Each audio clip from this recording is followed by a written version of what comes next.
Slower speeds make for safer roads. Good evening, Guam. I'm Jeff Marchessault. This is Newswatch. After Highway Patrol records its 6th traffic fatality of the year over the weekend, today police are telling motorists that a simple change in your driving habits can save your life. Highway patrolmen pieced together road markings and bits of wreckage after the accident that killed Alan Kidichai Borja. We're here on the scene of the Polaris Point accident right along Route 1.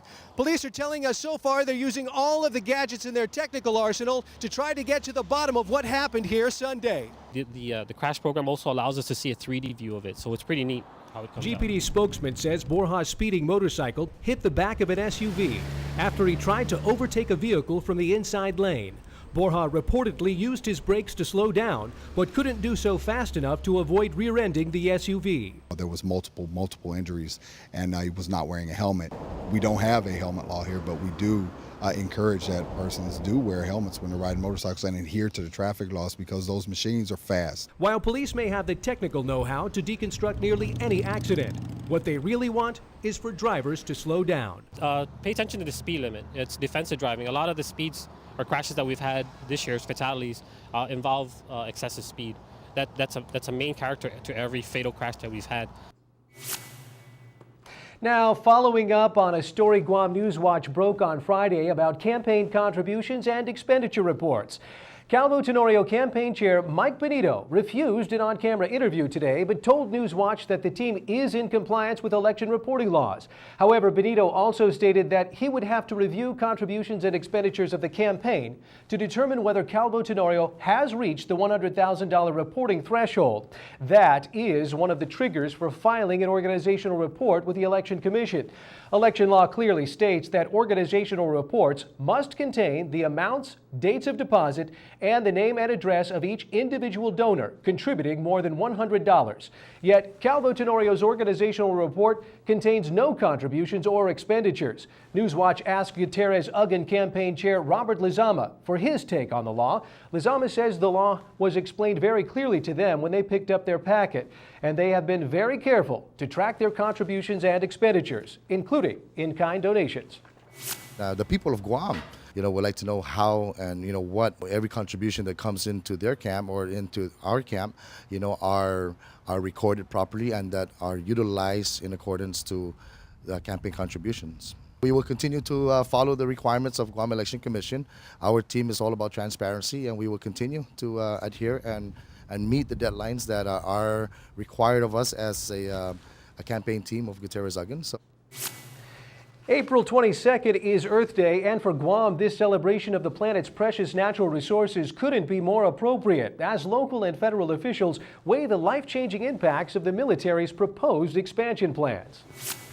In the midst of Earth Week, Guam faces daunting environmental challenges. At the district court, the landfill receivership and waterworks stipulated order for violations of the Federal Clean Water Act are just the start.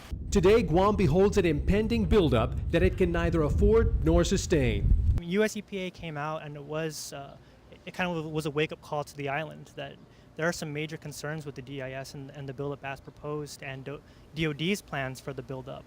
Specifically, US EPA predicts up to a 13.1 million gallon per day shortage of water.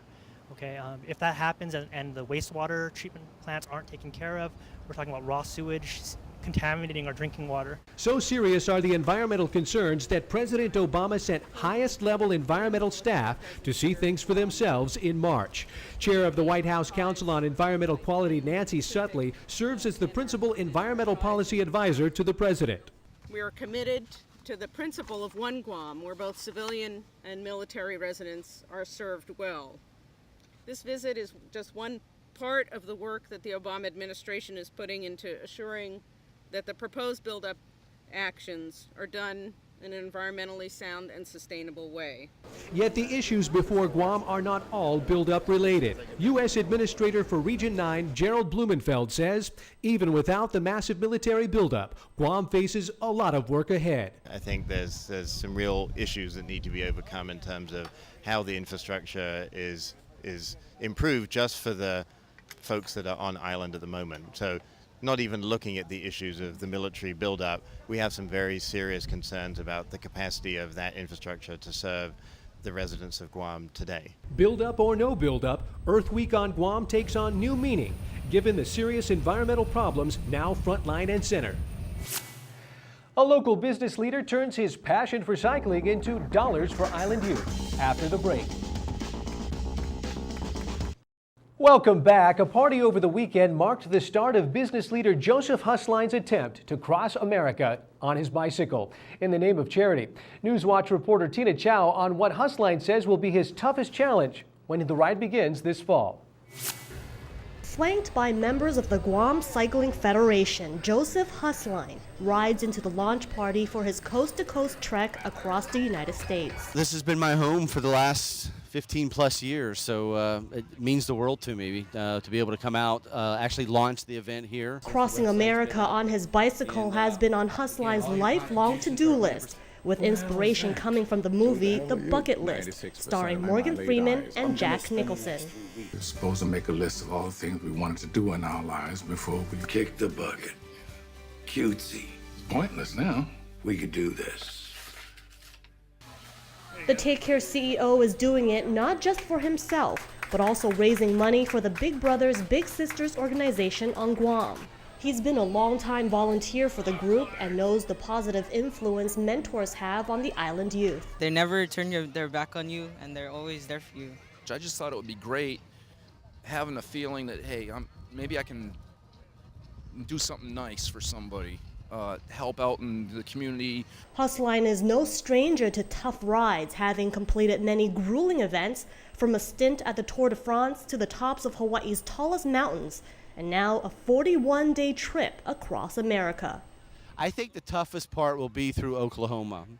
And the reason I say that is because it's just going to be flat. I can imagine it's going to be windy and probably a bit warm and boring. So I think that's where the iPod will come into play. Have a safe journey. For Guam's Newswatch, I'm Tina Chow. This cast goes 30 minutes April 26th. See GuamNewsWatch.com for the very latest. I'm Jeff Marchessault. Enjoy your night.